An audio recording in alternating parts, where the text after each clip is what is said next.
நீ இந்திய யூனியன் முஸ்லீம் லீக் ஆதரவு தர முடிவெடுத்து எங்களுக்கு கடிதம் அனுப்பியதற்கு பிறகு அவர் வீட்டில் கூப்பிட்டு வச்சு கொடுக்காதுன்னு மிரட்டின நீ.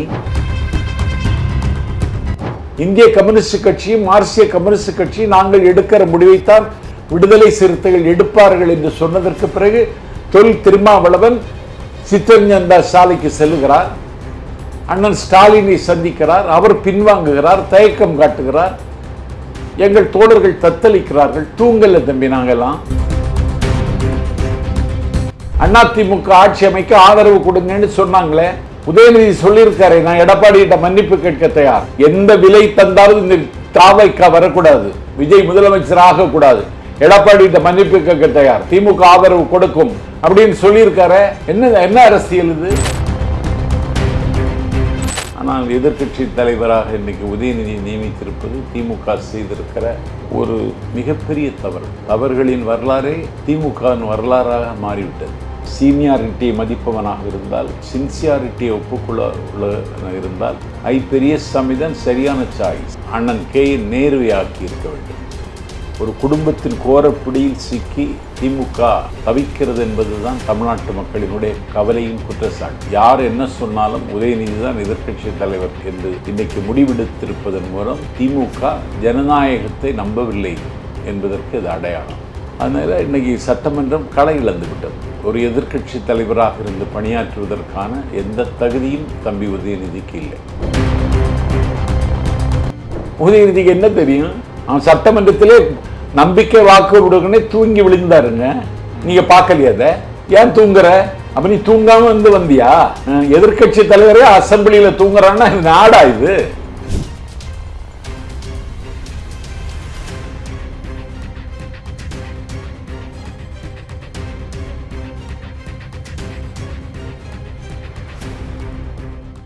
ரியல் ஒன் உறவுகளே, நடுநிலையோடு பொறுப்புடன் செய்திகளை வழங்கி பல லட்சக்கணக்கான மக்களின் நம்பிக்கையை பெற்ற நமது சேனலின் வளர்ச்சிக்கு உங்கள் ஆதரவு தேவை. இந்த ஊடக பயணம் தொடர்ந்து வலுப்பெற திரையில் தெரியும் QR கோட் ஸ்கேன் செய்தோ அல்லது டிஸ்கிரிப்ஷனில் உள்ள வங்கி விவரங்கள் மூலம் உங்களால் முடிந்த அளவு சப்போர்ட் செய்யுங்கள். உங்கள் ஒவ்வொரு ஆதரவும் நமது குரலை இன்னும் பல லட்சம் பேரிடம் கொண்டு செல்ல உதவும். ரியல் ஒன் நேயர்களுக்கு வணக்கம். இன்று நம்மளுடைய நேர்காணலுக்கு தாவேகாவின் கேம்பெயின் செக்ரட்டரியான திரு நாஞ்சில் சம்பத் அவர்கள் நினைச்சிருக்காங்க. சார் வணக்கம். வணக்கம். எப்படி இருக்கீங்க? நல்லா இருக்கேன். ரொம்ப நாளாச்சு. எப்படி இருக்கு இந்த வெற்றி? வரலாறு போற்றுகிற வெற்றின்னு சொல்லுவார்கள், ஆனால் இது வரலாற்றை மாற்றிய வெற்றி. தேர்தல் முடிவுகளுக்கு பிறகு விஜய் அவர்களை மீட் பண்ணீங்களா? முதலமைச்சராக அவர் முடிசூட்டப்பட்டதற்கு பிறகு பனையூர் அலுவலகத்திற்கு சட்டமன்ற உறுப்பினர்களை வர சொல்லியிருந்தார். நானும் அன்றைக்கு போனேன். நான் அந்த கூட்டத்தில் கலந்துக்கிடலை, ஏன்னா அதுக்கான தகுதி எனக்கு இல்லை.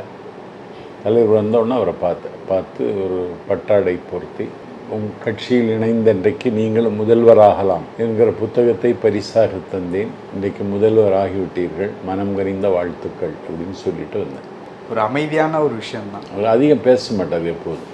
இந்த 2 வருஷத்தில் ஒரு முதலமைச்சர் பதவி அப்படிங்கிற ஒரு விஷயம் விஜய் அவர்களுக்கும் தாவேகாங்கிற கட்சிக்கும் கிடைச்சது அப்படிங்கிறது கஷ்டப்படாமலே உங்களுக்கு எல்லாம் கிடைச்சிருச்சு அப்படிங்கிற மாதிரி சில பத்திரிகையாளர்கள் சொல்கிறாங்க. அதை எப்படி பார்க்குறீங்க? கஷ்டப்படாமல் இல்லை, கஷ்டப்பட்டிருக்காங்க. 2 வருஷத்துலேவா? 2 வருஷம். ரசிகர்கள் 25-30 ஆண்டு காலம் விஜயின் பெயரை எல்லா ஊருக்கும் கொண்டு சேர்த்திருக்கிறார்கள். அது மக்கள் மன்றமாக மாறுகிற பொழுது சபிக்கப்பட்ட கிராமங்களில் பால் முட்டை ரொட்டி திட்டத்தை நடைமுறைப்படுத்தியிருக்கிறார்கள். இரவு நேர பள்ளிகளை நடத்தியிருக்கிறார்கள். அதை தாண்டி மக்களை தொடர்பிலேயே அவர்கள் இருந்திருக்கிறார்கள். அம்பத்தூர் வேட்பாளர் பாலமுருகனை ஆதரித்து பிரச்சாரம் செய்ய போன பொழுது அவர் மருத்துவ முகாமை நடத்தியிருக்கிறார். இப்படி தொண்டால் பொழுதளந்தார்கள். நாட்டு மக்களுடைய கவனத்தை அப்பொழுதே அவர்கள் கவர்ந்தார்கள். அவர் அரசியலுக்கு வர வேண்டியது காலத்தின் தேவை, காலத்தின் கட்டாயம், அவர் காலத்தின் குரல். என்றைக்காவது ஒரு நாள் அரசியலுக்கு வருவார் என்று அந்த தம்பிகள் நம்பினார். அந்த தம்பிகளினுடைய நம்பிக்கைக்கும் உழைப்புக்கும் ஒரு அங்கீகாரம் கிடைக்கும் என்று தலைவர் விஜய் அவர்கள் நம்பினார்கள். தமிழக வெற்றிக் கழகத்தை தொடங்கினார். தொடங்கி முதல் கூட்டம் மாநாடு விக்கிரவாண்டியில் வி சாலை. அது வெற்றி சாலையாக அன்றைக்கு காட்சியளித்தது. தமிழ்நாட்டு அரசியல் வரலாற்றில் ஒரு கட்சி தலைவருக்கு இவ்வளோ பெரிய கூட்டமா என்று வியந்து போகிற அளவிற்கு ஒரு பெரும் கூட்டம் அங்கே திரண்டது. திமுகவில் ஒரு 100 பேரை கூட்டுவதற்கு 1 லட்சம் ரூபாய் செலவழிக்கிறார். இல்லை, அவங்களுடைய மாநாடுக்கு ஒரு 10 லட்சம் பேர்கிட்ட கூட்டுறதா அவங்களே சொல்கிறாங்க. நீங்கள் 100 பேருன்னு சொல்கிறீங்க. இல்லை, அந்த மாநாடு காட்சி உங்கள்கிட்ட இருந்தால் தெரியும். 10 லட்சம் பேரே வரல. வந்தவர்களும் போய்விட்டார்கள். நாற்காலியெல்லாம் காலியாக கிடந்தது. காலி நாற்காலிகளை பார்த்து பேசி அண்ணன் ஸ்டாலின் பயிற்சி பெற்றுவிட்டார். இப்போ அவருமே தோல்வியை தழுவிருக்காரு. அவருடைய தோல்வி தமிழ்நாட்டு வரலாற்றில் ஒரு குறிப்பிடத்தக்க ஒன்று. உங்களுக்கு ஏதாவது வருத்தமா? இல்லை, அவர் எதிர்க்கட்சி தலைவர் ஆகியிருந்தால் நன்றாக இருந்திருக்கும் என்று இன்றைக்கு நான் கருதுகிறேன். இல்லை, இப்போ நார்மலாக அம்மையார் இருக்கும்போது கலைஞர் அவர்கள் சட்டமன்றம் வரமாட்டாங்க. வருவார். இல்லை, ஒரு சில நிகழ்வுகளுக்கு வருவாங்க. ரொட்டீனாக வர்றது அப்படிங்கிறது ரொம்ப ரேராக இருக்கும். இல்லை, அவர் ஜெயிச்சிருந்தா வந்திருப்பாரா? வந்திருப்பார். இதை விட கொஞ்சம் சபை கொஞ்சம் காரசாரமாக இருக்கும். ஆனால் எதிர்க்கட்சி தலைவராக இன்றைக்கு உதயநிதி நியமித்திருப்பது திமுக செய்திருக்கிற ஒரு மிகப்பெரிய தவறு. ஏன்? தவறுகளின் வரலாறே திமுகவின் வரலாறாக மாறிவிட்டது. ஏன் அவருக்கு இதுக்கு முன்னாடி துணை முதலமைச்சராக இருந்திருக்காங்க. இல்லை, அந்த கட்சியினுடைய துணை பொதுச் செயலாளர் ஐ பெரியசாமி ஒரு பெரிய குடும்பத்து பிள்ளை. அவர் 1986 ஆத்தூர் தொகுதியில் ஒன்றிய பெருந்தலைவராக முடிசூட்டப்பட்டவர். 1989 சட்டமன்ற உறுப்பினர். அன்றிலிருந்து இன்று வரைக்கும் சட்டமன்ற உறுப்பினர். நடந்து முடிந்த சட்டமன்ற 2021 தேர்தலில் 2.25 லட்சம் வாக்கு வித்தியாசத்தில் வெற்றி பெற்றவர். அவரை நியமிக்கல. அவருடைய செல்வாக்கை இவர் தொடர்ந்து தக்க வைத்துக் கொண்டிருக்கிறார். அவரை எதிர்க்கட்சி தலைவர் ஆக்கி இருக்க வேண்டும். நீ சீனியாரிட்டியை மதிப்பவனாக இருந்தால், சின்சியாரிட்டியை ஒப்புக்கொள்ள இருந்தால் ஐ பெரியசாமி தான் சரியான சாய்ஸ். இப்போ உதயநிதி அவர்களை எதிர்க்கட்சி இல்லை என்றால் அண்ணன் கே நேருவை ஆக்கி இருக்க வேண்டும். கட்சியினுடைய முதன்மை செயலாளர். அவரும் 1986 லால்குடி யூனியன் சேர்மன். அவர் 89 அமைச்சர். எந்த முடிவையும் தடால் என்று எடுக்கிற தைரியம் உள்ளவர். இன்றைக்கு இருக்கிற மெட்ரோ அவர் போக்குவரத்து துறை அமைச்சராக இருந்த பொழுதுதான் அதற்கான வேலையை அவர்தான் தொடங்கினார். இப்போ இவ்வளோ பேர் இருக்கிறப்ப இதுக்கு உதயநிதிக்குன்னு கேட்க வரீங்களா? இல்லாவிட்டால் ஒட்டன்சத்திரத்தில் தொடர்ந்து எல்லா தேர்தல்களும் வாகை சூடி இந்த தேர்தலில் வெற்றி பெற்றிருக்கிற அண்ணன் சக்கரபாணியை எதிர்க்கட்சி தலைவர் ஆக்கியிருக்க வேண்டும். ஒரு குடும்பத்தின் கோரப்பிடியில் சிக்கி திமுக தவிக்கிறது என்பதுதான் தமிழ்நாட்டு மக்களினுடைய கவலையும் குற்றச்சாட்டு. அதை நீங்கள் ஏற்றுக்கொள்ள தயாரில்லை. யார் என்ன சொன்னாலும் உதயநிதி தான் எதிர்க்கட்சி தலைவர் என்று இன்றைக்கு முடிவெடுத்திருப்பதன் மூலம் திமுக ஜனநாயகத்தை நம்பவில்லை என்பதற்கு இது அடையாளம். அதனால் இன்றைக்கி சட்டமன்றம் களை இழந்து விட்டது.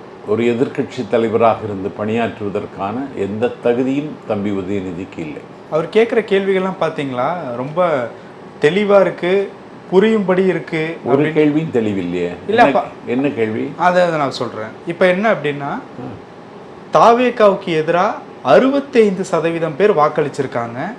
3.21 கோடி வாக்காளர்கள் தாவேகாவுக்கு எதிராக வாக்களிச்சிருக்காங்க அப்படின்ட்டு சொல்லியிருக்காரு. அப்போ அதிமுக வாங்கிய வாக்குகளையும் எல்லாம் சேர்த்து தான் உன் பேங்கில் கொண்டு போடுறிய நீயே 17,000 ஓட்டு வித்தியாசத்தில் தான் ஜெயிச்சிருக்க. எது எப்படியோ வெற்றி தான். 17 அப்போ அதான் எங்களுக்கு வெற்றி இல்லையா? அப்போ நீயே 17,000 ஓட்டில் தான் ஜெயிச்சிருக்க. நீ துணை முதலமைச்சராக இருந்தவன். நீ அரண்மனைக்காரன். காங்கிரஸ் கட்சியிலேருந்து கட்சியில் சேர்ந்த ஒரு பெரியவரை எங்கள் தலைவர் வேட்பாளராக நிறுத்தி 17,000 ஓட்டு வித்தியாசத்தில் தான் அவர் கீழே நிற்கிறாரு. அப்போ 17% ஓட்டு தான் நீ 17% ஓட்டில் தான் நீ வெற்றி பெற்றிருக்கான்னா, அப்போ அந்த தொகுதியில் உள்ள பெரும்பாலான வாக்காளர்கள் உன்னை ஒத்துக்கொள்ளவில்லை என்பதான உண்மை. நீ எப்படி இதை வைக்கலாம்? உனக்கு ஏதாவது தெளிவு இருக்கா உனக்கு? முதல்ல அதான் எங்களுடைய கூட்டணி தயவுல தான் இப்போ ஆட்சியே நடக்குது அப்படின்னு சொல்லியிருக்காங்க. எந்த கூட்டணி? Congress, communist, IUML, VCK. அதெல்லாம் அவங்க எல்லாம் இண்டிவிஜுவல் பார்ட்டிங்க. இல்லை எங்க கூட தானே தேர்தலை சந்திச்சு வெற்றி பெற்று அவங்களாம் மதசார்பற்ற சக்திகள்ங்க. நாங்க மதசார்பற்ற சக்திகளுடைய ஆதரவை நாங்க கேட்டோம். அப்ப நாங்க ஒரு கொள்கையில தெளிவா இருக்கோம்ங்கிறதுக்கு இது அடையாளம். இந்திய கம்யூனிஸ்ட் கட்சி ஓட்ட கேட்டோம், மார்க்சிஸ்ட் கம்யூனிஸ்ட் கட்சியை கேட்டோம், காங்கிரஸ் எங்களுக்கு ஆதரவு தந்தது. அதுக்கு பிறகு விடுதலை சிறுத்தைகள் ஆதரவை கேட்டோம், இந்திய யூனியன் முஸ்லீம் லீக் ஆதரவை கேட்டோம். நீ இந்திய யூனியன் முஸ்லீம் லீக் ஆதரவு தர முடிவெடுத்து எங்களுக்கு கடிதம் அனுப்பியதற்கு பிறகு அவர் வீட்டில் கூப்பிட்டு வச்சு கொடுக்காதுன்னு மிரட்டின. நீ மிரட்டினாங்களா? முன்ன வேற என்னது? எவ்வளவு பெரியவர் அவர் காதர் மைதீன், நாடாளுமன்ற உறுப்பினராக இருந்தவர், அந்த கட்சியினுடைய தேசிய தலைவர். அவரை வீட்டில் கூப்பிட்டு வச்சு ஆதரவு கடிதம் கொடுத்தது பிறகு திரும்ப பெறுங்கிற. அதுக்கு பிறகு திமுக தலைமை சொல்றதா நான் கேட்க முடியும்னு அவர் பின்வாங்குகிறார். எவ்வளவு சித்திரவதை இது! விடுதலை சிறுத்தைகள் எங்களை போட்டு பந்தாடிட்டாங்க. இந்திய கம்யூனிஸ்ட் கட்சியும் மார்க்சிய கம்யூனிஸ்ட் கட்சியும் நாங்கள் எடுக்கிற முடிவைத்தான் விடுதலை சிறுத்தைகள் எடுப்பார்கள் என்று சொன்னதற்கு பிறகு தொல் திருமாவளவன் சித்தரஞ்சன் சாலைக்கு செல்லுகிறார், அண்ணன் ஸ்டாலினை சந்திக்கிறார், அவர் பின்வாங்குகிறார், தயக்கம் காட்டுகிறார். எங்கள் தோழர்கள் தத்தளிக்கிறார்கள். தூங்கல தம்பி, நாங்கெல்லாம் 5 நாள் 4 நாள் தூங்கலைன்னா என்ன தூங்க விடலை. என்னென்ன ஆகும் என்னென்ன ஆகும்னு சொல்லி எனக்கு வந்த குரல்களை கேட்டு நானே நடுங்கிட்டேன். இப்படியா பாவம் செய்வாங்க? மார்க்சிய கம்யூனிஸ்ட் கட்சியினுடைய தேசிய செயலாளர் பேபிட்ட ஃபோன் பண்ணி, நீங்க இந்திய கம்யூனிஸ்ட் கட்சி நீங்க உங்க 2 வாக்குகளை அதிமுக ஆட்சி அமைவதற்கு கொடுங்கள்னா இதை விட ஈனத்தனமான அரசியல் இருக்கா சார்? அந்த நேரத்தில் திமுகவும் அதிமுகவும் கூட்டணி வச்சுக்கிட்டு ஆட்சி அமைக்க போறாங்க அப்படின்னு ஒரு செய்தி வந்தது, அது உண்மையா? உண்மைதானே. இவர் பேபியே ஒத்துக்கிட்டாரு. அதிமுக ஆட்சி அமைக்க ஆதரவு கொடுங்கன்னு சொன்னாங்களே. உதயநிதி சொல்லியிருக்காரு, நான் எடப்பாடியிட்ட மன்னிப்பு கேட்க தயார், எந்த விலை தந்தாலும் இந்த தாவைக்கா வரக்கூடாது, விஜய் முதலமைச்சர் ஆகக்கூடாது, எடப்பாடியிட்ட மன்னிப்பு கேட்க தயார், திமுக ஆதரவு கொடுக்கும் அப்படின்னு சொல்லியிருக்காரு. என்ன என்ன அரசியல் இது? அதான் கூட்டணி தயவுல ஆட்சி அமைச்சிருக்காங்க. Minority government, minority government. தனிப்பட்ட கட்சியில நாங்க தான் பெரும்பான்மை. கேட்டீங்களா? மைனாரிட்டி கவர்மெண்ட் கருணாநிதி நடத்தினதுக்கு பேரு மைனாரிட்டி கவர்மெண்ட். 96 சீட்டு, 40 சீட்டு குறைவு இருக்கு. ஆனா காங்கிரஸ் உனக்கு ஆதரவு தந்ததுனால நீ முதலமைச்சர். இது மைனாரிட்டி கவர்மெண்ட் கிடையாது, இது பெரும்பான்மை. ரீல்ஸ் ஆட்சியா இல்லாம ரியல் ஆட்சியா இருக்கணும், இன்ஸ்டாகிராம்ல ரீல்ஸ் போட்டுட்டு இருக்க கூடாது அப்படிங்கிற ஒரு விஷயத்தையும் வந்து சட்டமன்றத்துல பேசும்போது எதிர்கட்சி தலைவர் உதயநிதி அவர்கள் வந்து நாங்க ரியல் ஆட்சியை தானே நடத்திட்டு இருக்கோம். ஆட்சி பொறுப்புக்கு வந்து 3 கையெழுத்து போட்டோம். 717 சாராய கடைகளை மூடி இருக்கோம். இன்னைக்கு அரசு ஊழியர்களுக்கு 2% அகவலைப்படி கொடுத்திருக்காரு. போன தடவை 3% கொடுத்தாங்க, இந்த தடவை 2%. ஆமா, நாங்க 2% கொடுத்திருக்கோம். ஆமா, 16 லட்சம் அரசு ஊழியர்கள் மகிழ்ச்சி அடைகிறாங்க. தமிழ்நாடு முழுவதும் பாலியல் சீண்டல்கள், பாலியல் வன்கொடுமைகள், பாலியல் கற்பழிப்புகள், பாலியல் கொலைகள் தமிழ்நாட்டில் அங்கிங்கனாதபடி எங்க நடந்து கொண்டிருக்கு. அதுக்கு ஒரு சிங்கப்படை இன்னைக்கு நியமிச்சிருக்கோம். இல்ல இப்ப உதயநிதி அவர்கள் 500 மெகாவாட் மின்சாரத்தில் 200 மெகாவாட் மின்சாரத்துக்கு கட்டணம் இல்லைன்னு அறிவிச்சிருக்கோம். உதயநிதிக்கு என்ன தெரியும்? அவன் சட்டமன்றத்திலே நம்பிக்கை வாக்கு விடுங்கன்னே தூங்கி விழுந்தாருங்க. நீங்க பார்க்கலையா? அத ஏன் தூங்குற? அப்ப நீ தூங்காம வந்தியா? ஓகே, எதிர்கட்சி தலைவரே அசம்பிளியில தூங்குறான்னா நாடா இது?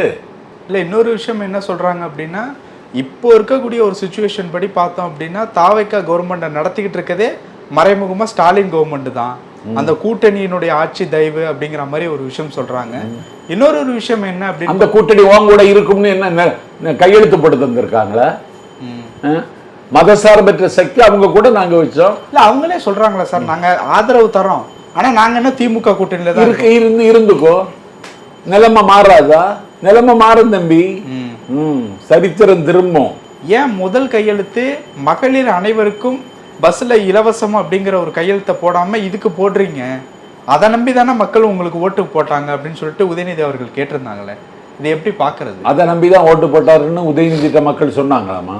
எல்லோருக்கும் பயணிப்பதற்கு பேருந்து இலவச மகளிருக்குன்னு சொன்னா அதற்கு தமிழ்நாட்டுக்கு நிலைமையை பார்க்க, நிதி ஆதாரத்தை பார்க்க வேண்டாமா? அதெல்லாம் ஆய்வு செய்ய வேண்டாமா? அதை தான் ஸ்டாலின் அவர்கள் சொல்லியிருக்காங்களா, கொடுக்கணுங்கிற மனசு இருந்தா கொடுக்கலாம், குறை சொல்றதா இருந்தால் சொல்லிட்டு தான் இருக்கணும். நீ தானே குறை சொல்ற, நாங்கள் குறை சொல்லணுமா? நிதி ஆதாரத்தை பார்க்கணும். ஒரு நிதி நெருக்கடி வராமல் இப்போது என்ன செய்யலாம்னு யோசித்து இதையும் பண்ணிட்டு இருக்காரு. பல விஷயங்கள் பேசியிருக்கோம். நன்றி. நன்றி. உங்கள் பிசினஸ் இன்னும் அதிக மக்களை சென்றடைய வேண்டுமா? இன்றைய டிஜிட்டல் உலகில் சரியான ப்ரமோஷன் தான் வெற்றியின் முதல் படி. தமிழகம் முழுவதும் பல லட்சக்கணக்கான பார்வையாளர்களை தினமும் சென்றடையும் ரியல் ஒன் யூடியூப் சேனல்களில் உங்கள் பிசினஸ் இனி எல்லோரும் அறியட்டும். குறைந்த செலவில் அதிக ரீச். உங்கள் பிராண்டுக்கு நம்பிக்கையும் வளர்ச்சியும் சேர்க்க இன்றைய எங்களை தொடர்பு கொள்ளுங்கள். 9280087164.